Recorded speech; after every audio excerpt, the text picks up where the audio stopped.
Yo, what's up guys, Daniel here, and today we're going to be talking PlayStation 4. Sony announced two new systems along with a new controller today, so we're going to jump right into it.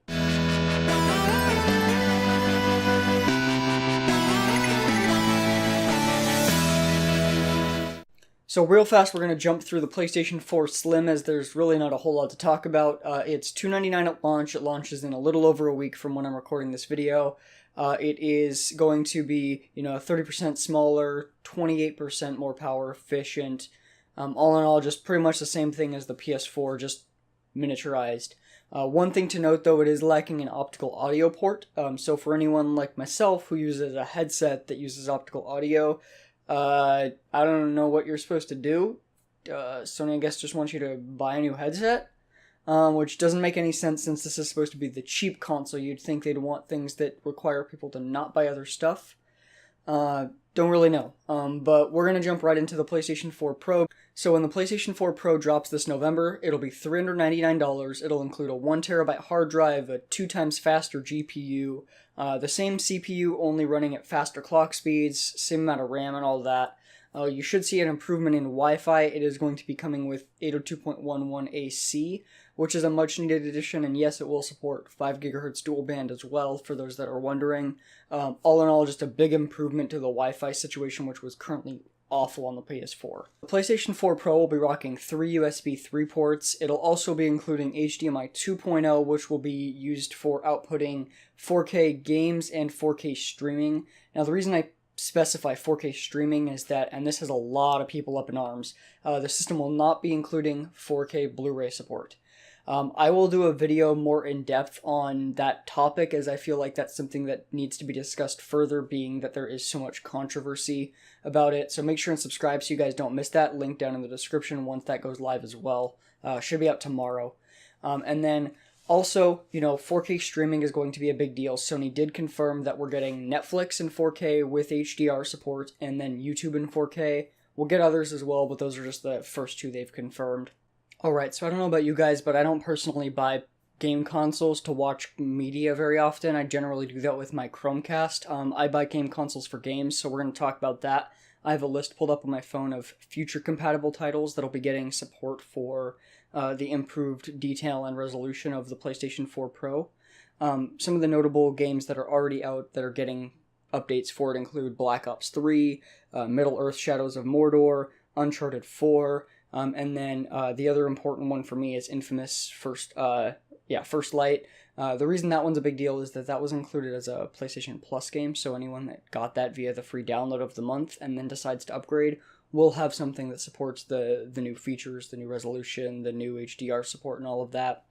Just a nice little addition there. And then there's some unreleased titles that are getting support. Specifically, we've got the new Spider-Man game, we've got Horizon Zero Dawn, which I'll link to some video straight from Sony that's in 4K 60 FPS. Looks really, really good. I'm excited for that game nonetheless, but this update just improves my excitement. We've also got Call of Duty Infinite Warfare, and even more importantly, Modern Warfare Remastered. And then there's also Battlefield 1, Dishonored 2, Mass Effect Andromeda. There's going to be a lot more too. This was just the titles that they talked about at the event. I'll list a link in the description with more, and then I'll also probably post a link to Sony's videos of the press conference and everything, so you guys can check that out. Now, the last bit of hardware news I want to touch on today is the controller. Sony announced a new version of their PlayStation 4 DualShock 4 with a couple of minor changes. The most noticeable one is that on the current system, the light bar is only on the back. On the new system, there will be a little bit of a line, like right around here on the touchpad, that will actually be allowing the light bar's light back here to shine through. It's not additional light, so it won't deteriorate battery or anything like that. It's just going to give you a little bit more noticeable light, and personally what I'm thinking that they actually added this for isn't for people to see the light, even though that's what they're talking about. I think it was done more so for the ability to just have the light be trackable when you're playing PlayStation VR games, when you're moving your controller around. Think about it like this. You're sitting here holding your controller, playing a game, light bar can see it if, the lens is the PlayStation camera and the controller's here. And if you tilt the controller back, even, going back as far as here, the light bar is still right here, it's still visible. but if you tilt it forward just a little bit, the camera can no longer see the actual light bar.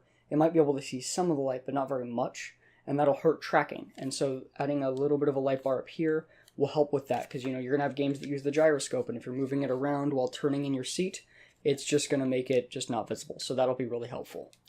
And then the other important change when it comes to the controller is that currently when you plug the controller into a PC, the data transmits over USB. But when you plug it into your console, it's still going over Bluetooth and it's just charging your controller. With the new version of the controller, when you plug it into your PS4, it will properly do wired data transmission, which is really helpful for things like, esports and LAN events, but also just for people that prefer the lower latency at home. So that's going to wrap it up, you guys. I'm not talking, PlayStation VR. I'm not going to talk 4K Blu-ray player. I'm not going to talk performance versus Scorpio or anything like that in this video.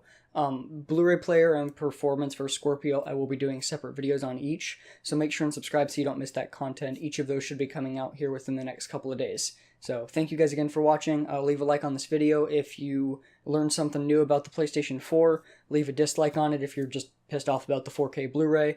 That'll be it. Thank you again.